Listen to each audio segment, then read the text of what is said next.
güzel dünyadan çeksen elimi, işten məhrum etsen qan ürəyimi, kesip atsan sənə dəymiş əlimi, günahkar olduğunu biləcəksən mi?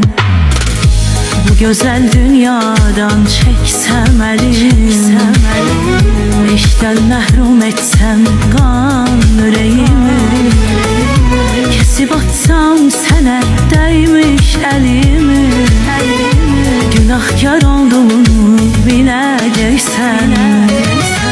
Desem yanılmışam, bağışla məni, desem ürəyimdən silmişəm səni, desem sevməmişəm heç zaman səni.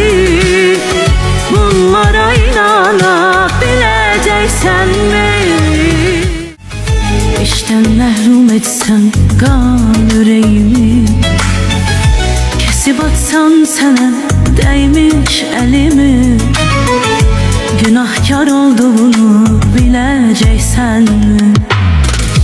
Bu güzel dünyadan çeksem elimi, işten məhrum etsem qan ürəyimi, kesip atsam sənə dəymiş əlimi, günahkar olduğunu biləcəksən.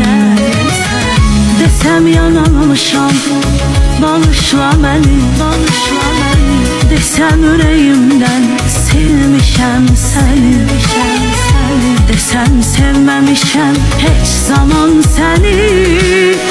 Bunlara inana biləcəksən-mi? Ne bilirdim ki mən bu hissiyatı, sevgini, musiqini, şeiriyatı. Sen gelenden sonra sevdim hayatı, sen gedenden sonra nifret eləmişəm. Ne bilirdim ki mən bu hissiyatı, sevgini, musiqini, şeiriyatı. Sen gelenden sonra sevdim hayatı, sen gedenden sonra nifret eləmişəm.